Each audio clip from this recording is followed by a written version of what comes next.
The phone was ringing before I even had my mask down, and I let it ring 4 times because the bead I was laying on that panel needed to finish clean, or the whole sheet would be junk again. Actual junk this time, not the kind people just think is junk. Behind me I could hear the reporter shifting her weight on the gravel, the recorder in her hand catching the hiss of the arc. And I didn't stop until the seam was done and I could flip my visor up and breathe air that didn't taste like flux. August in Cascade County comes in dry and gold, the kind of heat that sits on the shop's tin roof and makes the whole building smell like hot metal and cut grass drifting in from Hutchins' hayfield next door. Behind me the shop was stacked 3 rows deep, with curved panels waiting on a truck bound for a ranch outside Miles City, and past those, more waiting on one going to Wyoming. The hand-lettered sign over the office door still said Castellan Steel in paint. I'd mixed myself, a little too blue, because I'd run out of black. She asked me how it started, the way they all ask now, like there's a clean answer that fits in one sentence for the evening news. I set my mask on the bench and wiped my hands on a rag that used to be my grandfather's shirt. It started with 60 grain bins nobody wanted, I told her. 60 bins the county condemned, and a scrap company was going to haul off for $40 apiece and call it done. She wrote that down like it meant something, and I suppose by then it did, because the phone on the office wall was still going, and Cody was in the back, cutting curves with the jig I'd built out of pipe and stubbornness, and there was a stack of orders clipped to a nail by the door, thick enough to need its own drawer. But 8 months before any of that, before the reporter, before the post that made her drive 200 miles to stand in my scrapyard with a notebook, those 60 bins were sitting in a field a half-mile from where I stood, rusted and condemned and laughed at, and I was the only person in 3 counties who thought they were worth 14 miles of hauling and $2,400 I didn't have. I told her that much, and she looked at me the way people do when they think you're about to say something for the cameras. I wasn't. I was just telling her what happened, in the order it happened, starting back in a March that came in hard and cold, with my grandfather 5 months gone, and a lawyer's letter on the kitchen table that I hadn't expected and didn't know yet how much it would ask of me. The letter came on a Tuesday, March 12, 2024. 5 days after we buried him, and if you enjoy stories like this, I've put together a special collection called The Land They Laughed At. 15 original farm and homestead stories you won't find on this channel. You can read them or listen to the complete audiobook ad-free with no interruptions. The link is in the description and pinned comment. And the plot behind Trinity Lutheran, with the ground still too frozen for the backhoe to dig clean. So the funeral home charged us an extra $110 to break the topsoil with a jackhammer. I remember that number because it was the first bill I opened that made me understand what was coming. The lawyer's letter sat under it, cream-colored envelope, Cascade County return address, and inside was a single page telling me that Warren Castellan had left the repair yard, the buildings, the equipment, the 11 acres along Truax Road, to me, outright, no conditions, along with roughly $19,000 in unpaid invoices to 3 different suppliers, the largest of them, a company out of Billings, that sold him welding rod and gas cylinders on 30-day terms. He hadn't paid in 4 months. I sat at the kitchen table with my grandmother across from me, her hands wrapped around a coffee mug she wasn't drinking from, and neither of us said anything for a long time. The radio was on low, some AM station out of Great Falls, and outside the wind was doing that thing it does in March in Cascade County, where it comes down off the benchland and rattles every loose piece of tin in a 2-mile radius. I could hear the sign over the shop door, swinging on its chain, the one that had said Castellan Repair and Salvage for 41 years, paint gone gray-white, 1 bolt missing. Dale Hutchins came by that Thursday, ostensibly to drop off a casserole dish his wife had used at the reception, and he stood in the driveway with his hands in his coveralls and told me, not unkindly, that a girl my age shouldn't be trying to run a shop that size, that I'd be better off selling the equipment to a dealer out of Havre he knew, clearing the debt, and going to finish school somewhere. He said it the way you'd tell someone the weather was turning. I said I hadn't decided anything yet, which was true, and he said, "Well, don't wait too long. Machines like that lose value sitting," and got back in his truck. By April, I'd learned to read a balance sheet I didn't understand 2 months earlier, mostly by calling the bank in Belt and asking questions until someone answered them plainly instead of kindly. I learned the shop had 4 running accounts, 2 overdue, and that my grandfather had been quietly eating the cost of repairs for half the ranchers around Belt who couldn't pay full price, which explained some of the overdue accounts, but not all of them, and which also explained why half the county showed up to his funeral, even though half the county owed him money. I was still sorting that out, still learning what a lien looked like on paper versus what it looked like in my grandfather's handwriting, when the radio in the kitchen, the same one that had played AM country through every breakfast I could remember, carried the news on a Tuesday morning that the Cascade County Grain Cooperative had failed its state audit. It wasn't a surprise to anyone who'd driven past the co-op's storage yard in the last year and noticed the way some of the bins had started to lean, the seams gone dark, with rust bleeding down the galvanized steel, like a bruise spreading under skin. The audit found what everyone had quietly suspected: corroded support rings, failed welds, 2 bins with wall thickness so reduced a hard windstorm could have folded them. The county didn't wait around. Within a week they'd condemned all 60 bins, most of them put up between 1958 and 1971, back when the co-op had been flush enough to build big and careless enough not to maintain what they built. A woman from the county extension office came on the radio explaining the timeline for removal, and I remember standing at the counter with a cup of coffee going cold, only half listening, because none of it seemed to have anything to do with me.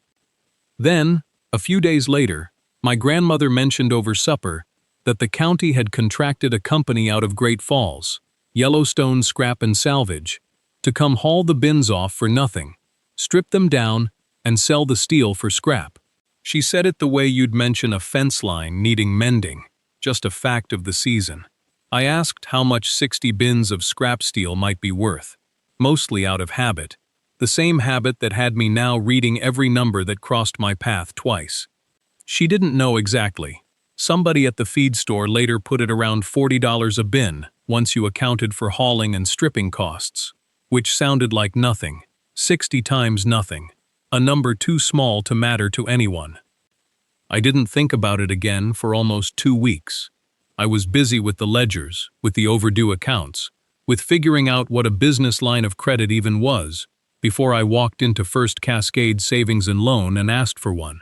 It was only later, driving past the co-op yard on my way back from Belt, seeing those 60 bins sitting there gray and condemned and marked for hauling, that something in me, some instinct I couldn't yet name, made me slow the truck down and just look.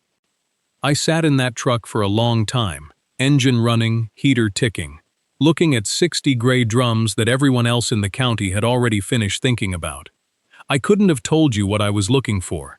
I only knew that my grandfather never scrapped anything he hadn't first turned over in his hands at least twice, and I'd watched him do it 100 times in that yard. Turn a bent axle, a cracked casting, a warped fender, looking for the thing other people's eyes had slid past. That night I sat at the kitchen table with the ledger open and did the arithmetic nobody at the feed store had bothered to do out loud. 60 bins at $40 a bin. Once you subtracted the hauling and the stripping fee Yellowstone Scrap would keep for themselves, came to a number so small it was almost an insult. But hauling them 14 miles onto our own ground, keeping them whole instead of stripped, that was a different question entirely. One I didn't have an answer to yet, only a feeling that the answer mattered. I brought it to my grandmother on a Tuesday, the 17th of May, while she was shelling peas at the sink. I told her I wanted to take out a loan against the yard, to move the bins ourselves before Yellowstone got to them. She didn't ask me why. She dried her hands on her apron, looked at me the way she used to look at him when he came in with some half-formed plan smelling of cut metal, and said, if I was going to do a foolish thing, I ought to at least do it on paper, properly, so the bank couldn't call it foolish later. Carol Ann Dietz at First Cascade Savings and Loan took some convincing, but with the yard as collateral and my grandmother's signature next to mine, we walked out with $2,400 and a due date I wrote on the calendar in red. Word travels fast in a town of 2,600 people, faster than the trucks I hired to haul the bins. By the time the first load rolled onto our land, Dale Hutchins was already telling it at the feed store, like a joke he'd been saving up, that the Castellan girl had gone and paid $2,000 to buy back garbage the county was giving away for free, that her grandfather would have laughed himself sick. A few men laughed along with him. Somebody said I should have asked before spending money I didn't have on something even the scrapyard didn't want for free. I heard about it secondhand, from the boy who lived down the road, 16 years old and built like a fence post, who told me half embarrassed, like he didn't want to be the one carrying it to me.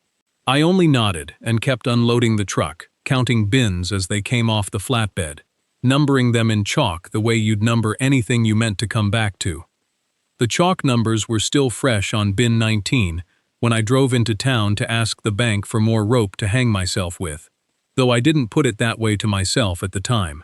I needed a line of credit, $5,000, enough to buy cutting discs for the plasma torch, a proper jig table, maybe a used generator so I wasn't running extension cords off the house all winter. I'd done the math 3 times on the back of a feed receipt, and it came out the same each time. I could scrape by on the loan I already had if nothing broke, and something always breaks. The woman behind the desk had a nameplate that said Carol Ann Dietz and a photograph of a golden retriever, angled so customers could see it. She listened to about half of what I said before she started nodding, the way people nod when they've already decided and are just waiting for you to stop talking. She asked how old I was. I told her 19, though the loan file already had it written down twice. She asked if I had a business plan, and I said I had 60 grain bins and a welder, and she smiled like that was cute, like I'd told her I had a lemonade stand. She said the bank had already extended itself on the repair yard loan, that a second line without collateral wasn't something they could justify to the board, that maybe I should think about whether this was the right time in my life to be taking on this kind of risk. She said it kindly, which somehow made it worse. She said my grandfather had been a good customer for decades, and that she meant no disrespect to his memory. Then she looked at my hands, which still had grease under the nails from that morning, and I understood the meeting was over before she said so. I didn't argue. There's no arguing with somebody who's already decided what a 19-year-old girl with a scrapyard is capable of. I said thank you for your time, and walked out past the little dish of butterscotch candies by the door. And I remember thinking, clear as anything, that I would remember her name, not out of spite. Just the way you remember the exact temperature of water before you decide whether to get in. My grandmother was waiting in the truck with the engine running for heat. She asked how it went, and I said fine, and she looked at me the way she does when fine means something else, and she didn't push. She just put the truck in gear and said we'd figure it out. We always had. And I watched Belt go by out the window, the feed store, the diner, the bank getting smaller in the mirror, and thought about the toolbox still sitting unopened on my kitchen table, waiting on me to have the time to look at it properly.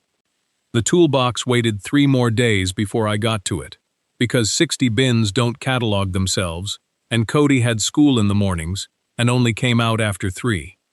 We'd numbered each one in yellow paint on the north side, working our way down the row like counting cattle, checking for daylight through the seams, for rot at the ring where the roof met the wall.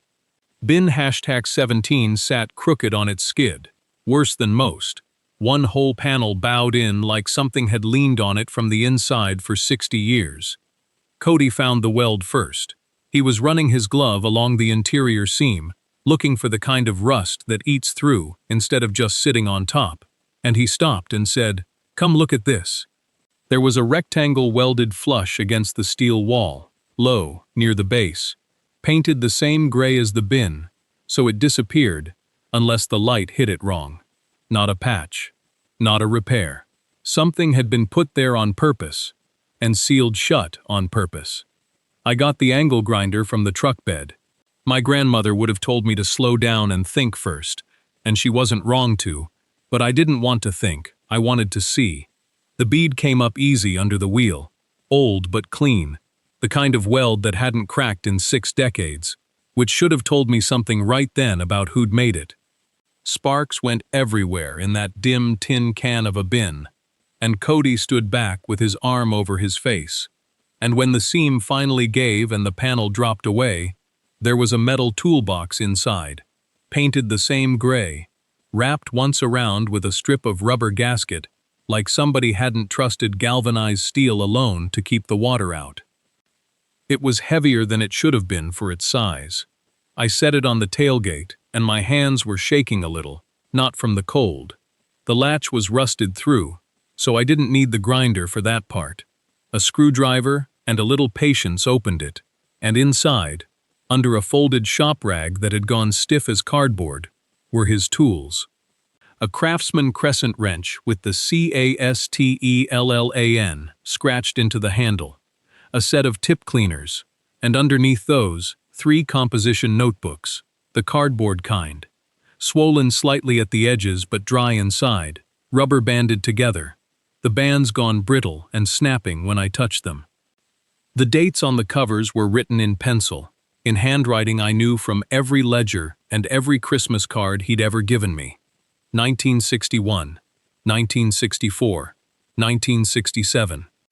Cody asked what they were, and I didn't answer right away, because I was looking at the first page, at a diagram of a seam bead and a name written in the margin I didn't recognize, Elmer Voss, and a note underneath it, in my grandfather's hand, that said, "Learned this off him today. Shipyard trick. Nobody here does it this way anymore." I sat down on the tailgate with the notebook open on my knees and read the way you'd read something you weren't sure you were allowed to. The pencil had gone soft with age, some words pressed harder than others, depending, I think, on how tired he'd been that night. October 12, 1961. Elmer says galvanized burns off at low heat, different than bare steel. Says most men run their bead too hot and cook the zinc right out of it. Leaves it brittle, leaves it open to rust eating through in 5 years instead of 50. He showed me an overlay pass, nickel chromium rod, low amperage, slow travel, lays down over the seam like a second skin instead of melting into the first one. Says the shipyard boys learned it patching hulls they didn't have time to replace. Ships that had no business floating another year floated another 20. Cody had climbed up on the tailgate beside me by then, quiet, reading over my shoulder without asking, which I liked about him. He asked who Elmer Voss was, and I said I didn't know, not yet, but that the name showed up 11 more times over the next 6 years, always with a little sketch beside it, a cross-section of a seam, an arrow showing the angle of the rod, sometimes a temperature written in the margin, like a recipe he was still perfecting. 1964. Patched Hendrick's bin. Today, with the EV bead. Told him it'd hold. He didn't believe me. 1967. 40 bins done this way since 61. None failed yet. County inspector called it cosmetic work. Didn't argue with him. I looked up at bin 17, sitting half-cut in the snow, the seam I'd been about to grind through, and I understood. Not all at once, but the way cold water finds a crack, why the steel underneath the rust hadn't crumbled the way the county said it should have. Why the audit had failed these bins on paper, without a single one of them actually falling down. My grandfather had gone underneath the county's whole story about that grain co-op and rewritten the metal itself, decades before anybody thought to condemn it. Cody said, so he fixed these. Not just repaired them, fixed them so they wouldn't need fixing again. I didn't answer him right away. I was thinking about the man from Yellowstone Scrap standing in that field back in April, calling this pile $40 a bin, and how he hadn't looked twice at what he was looking at, because nobody had told him to.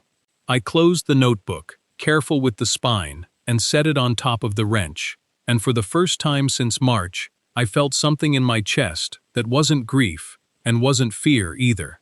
It was closer to recognition, like meeting someone I'd been told my whole life was already gone. I picked the notebook back up before Cody could ask me anything else, because I wanted to know the rest of it right then, standing in the cold with grinder dust still settling on my sleeves. The pages after the alloy diagrams turned into something less like a manual and more like a letter my grandfather never mailed. He wrote that Elmer Voss taught him the low-heat overlay bead across the winter of 1962, when neither of them had $2 to rub together, and the yard was 6 months from closing. Voss had come through Belt on his way to nowhere in particular, an old shipyard man with a bad hip and no family left in Great Falls to speak of, and he'd stopped because my grandfather's truck was the only one on Central Avenue with its hood up in 20 below weather. My grandfather wrote that he offered to pay him for the lesson, and Voss wouldn't take a cent. Wanted supper instead. Wanted to sit at a table with people who asked him how his day went. He stayed through February eating my great-grandmother's venison stew and teaching a 22-year-old kid how to fuse galvanized steel without cooking the temper out of it. And when the roads cleared in March, he left the same way he came, on foot to the bus depot, and my grandfather never heard from him again. I read that page 3 times. Cody had gone quiet beside me, turning a bolt over in his fingers, not pushing. There's a particular kind of shame that comes from being handed something you didn't earn the hard way, and I felt it standing there, not because the yard wasn't mine, but because I'd spent 5 months thinking my grandfather built it out of nothing but stubbornness, and it turned out the whole thing was underwritten by one lonely man's kindness on a winter nobody else remembered. 41 years of Castellan repair and salvage, every bin I'd hauled home like proof of something, all of it sitting on a debt my grandfather had never paid back to anyone, because the man who was owed it had walked off into the cold and disappeared. I didn't say any of that out loud. I just told Cody I needed to think for a minute, and he nodded like he understood there was nothing to say back to it. What I was thinking was this. My grandfather couldn't repay Elmer Voss. That door had closed before I was born. But debts like that don't actually close. They just wait for somebody willing to notice they're still open, and pass the balance forward to whoever's standing in the cold next. I didn't know who that was yet. But I knew the yard owed somebody something, and I intended to find out who. What I found, once I quit thinking about debts I couldn't pay, was that the technique itself refused to be learned in one sitting. The logs told me temperatures and bead widths in a dead man's shorthand, but they didn't tell me what it felt like when the metal was doing the right thing versus the wrong thing, and that gap between reading and knowing cost me 11 sheets of scrap steel before October was out. I set up by the wood stove in the shop most nights, because the daylight was gone by 6:30, and I wasn't paying to run the overhead lights for practice work nobody would see. Just the stove glow and the blue hiss of the arc, and my grandfather's 1974 Miller welder ticking as it cooled between passes. I'd lay the bead too hot and watch the galvanizing burn off in a thin gray smoke that stung the back of my throat, and I'd know before I even lifted the hood that I'd ruined another one. Too cold, and the bead sat on top of the steel like a scar instead of marrying into it, and it'd crack the first time I flexed the panel over my knee. Somewhere around the 9th ruined sheet, on a Tuesday, I remember because it was the 17th of October and the first hard frost had come the night before, I got it. Not perfect. I wouldn't call it perfect for another 2 months. But I felt the metal go liquid and stay obedient instead of running away from me, and I understood, finally, what Elmer Voss had spent a lifetime teaching his hands to do without thinking about it. That was the week Cody started showing up. He came the first time on a Saturday with a borrowed come-along and didn't ask permission, just started rigging a bin for the flatbed like he'd done it before. I asked him where he'd learned to rig a load like that, and he said his uncle taught him, before adding, quieter, that his uncle didn't know he was here. Dale Hutchins had made his opinion of the whole operation loud enough that half of Belt had heard it by August. Buying back garbage, he'd called it. More than once, in more than one place. And his nephew showing up to haul steel for the girl doing the buying wasn't going to sit well. Cody kept coming anyway. Thursdays after school, most Saturdays, sometimes a Sunday afternoon if the weather held. He hauled. He held sheet steady, while I ran beads. He asked questions I didn't always have good answers for yet. He never told me what his uncle said when he found out, and by November, Dale clearly had. But I noticed Cody stopped mentioning his uncle's name at all, the way people stop mentioning something they've decided not to let win. I didn't ask him to explain himself. I just handed him gloves that fit and put him to work, and let the ruined sheets pile up behind the shop like a record of everything I was learning not to be afraid of. The first curved panel came off the jig on a Tuesday, the second week of December, when the thermometer nailed to the shop door read 6 degrees below zero at 7 in the morning and never climbed past 12 all day. I remember the number because I wrote it in the log Warren had started 30 years before I was born, under a fresh page, the way he used to. Date, temperature, what I was doing, and why. It felt like the right way to begin using it again. The panel was 11 feet long, cut from bin #22, curved to a radius I'd worked out with a chalk line and a lot of erasing. It didn't look like much on the ground. Gray steel, rust ghosts still faint under the wire-brushed patches, weld beads running along the overlap where I'd laid the low-heat bead the way the log described it. Slow, patient, no burn-through. But when Cody and I hauled it up the ladder to the barn roof, one of us on each end, boots slipping on frozen shingle, it sat down over the old rafters like it had been cut for them. I didn't sell that panel to anybody. I put it on my own roof first, over the northeast corner, where the original tin had rusted through 2 winters back, and let snow sift onto the hay below. If the alloy bead failed, if the steel split along the old weld the way galvanized always does when you push it wrong, I wanted it to fail on my barn, in my winter, where nobody was paying for it, and nobody could point at it and say I told you so to a stranger. Cody held the drill while I set the screws, and neither of us said much, because talking took breath, and breath was expensive at 12 degrees. When it was done, I climbed down and stood in the yard and looked up at it. One curved panel among 24 straight sheets of old tin, obviously new, obviously different, catching the low afternoon light in a way the rest of the roof didn't.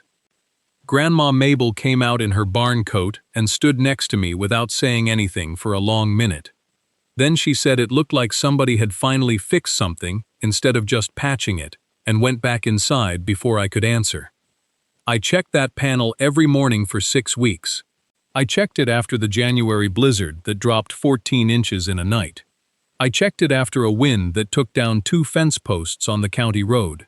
It held snow load without bowing, shed water without pooling at the seam, and didn't so much as tick when the temperature swung 40 degrees in an afternoon.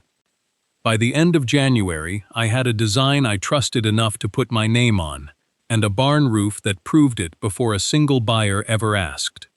A woman I'd never met pulled into the yard, on the second Tuesday of February, in a county truck with a state seal on the door, and I remember thinking she'd taken a wrong turn, looking for the co-op ruins.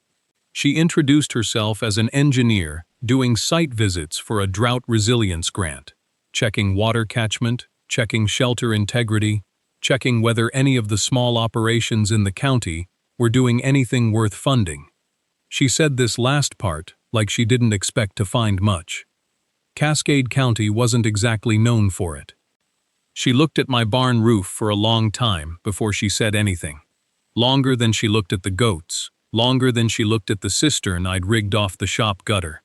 She asked who'd fabricated the curved panel, and I told her I had, out of a condemned grain bin, using an alloy overlay technique from a welding log my grandfather kept in the 60s. She asked to see the log. I brought it out, still in its toolbox, and she turned the pages slower than anyone had, including me, stopping at the diagrams of the bead pattern like she was reading a language she recognized from somewhere else, entirely. She asked if she could photograph the roof, the shelter frames I'd started cutting for testing, and the log itself, open to the page describing heat range and bead width. I said sure, not thinking much of it. People had photographed the yard before, usually to laugh. She left a business card on the shop bench and drove off toward the next farm on her list, and I went back to cutting panels because February doesn't wait for anybody's curiosity. 3 days later, Grandma Mabel handed me her phone at breakfast and said somebody had shared something and it had a lot of numbers under it. It was the engineer's post, the barn roof, the shelter frame, a photo of the logbook page with a caption about pre-1960s alloy techniques being quietly superior to modern galvanized patch jobs, and a line asking whether anyone still practiced this kind of repair work. It had been up 4 days. It had 11,000 shares. The first call came from a rancher outside Miles City on a Thursday, asking if I built to order. I said I hadn't built anything to order yet, just for myself, but I could. The second call came from Wyoming. The third came from a man in North Dakota who said he'd lost 2 calf shelters in a windstorm the year before and wanted to know what a curved roof panel actually cost, because nobody in his county could tell him why it mattered. By the 3rd week of February, the shop phone, the one that used to ring maybe twice a week, usually wrong numbers, looking for the co-op, was ringing before I'd finished my coffee, and I was writing names on the back of a feed receipt because I hadn't thought to buy a proper order book yet. That was 6 months ago. I still have the feed receipt somewhere, tucked in the same toolbox where the welding logs live now, next to a torch tip that doesn't fit anything I own anymore. The sign out front says Castellan Steel, in letters I cut myself, from a scrap panel too small for a shelter, but big enough for that. Cody bolted it up on a Saturday in June, standing on the tailgate of his uncle's truck because we didn't own a ladder tall enough, and I remember thinking the yard looked less like a place things went to die and more like a place they went to be figured out. Carol Ann Dietz comes by twice a year now. Not to ask about payments, those have been on time since October, but to walk the yard and see what I'm building next. In May, she stood by the jig for a solid 10 minutes watching me run a bead, and when I looked up, she said, "Your grandfather ever teach you to weld indoors, out of this wind?" And I said no. He taught me outdoors was fine as long as I dressed for it. She wrote something in a little notebook. I didn't ask what. Dale Hutchins hauled a load of panels for me 2 Tuesdays ago, up to a ranch outside Conrad, because his flatbed was bigger than mine, and I had 34 shelters behind on schedule. He didn't say much loading it. Just before he pulled out, he looked at the stack, tied down under a tarp, and said, "Your grandpa'd get a kick out of this," and drove off before I could answer him. I let that be enough. A reporter came through last week, a young woman from a paper in Billings, asking the kind of questions people ask when they've already decided what the story is.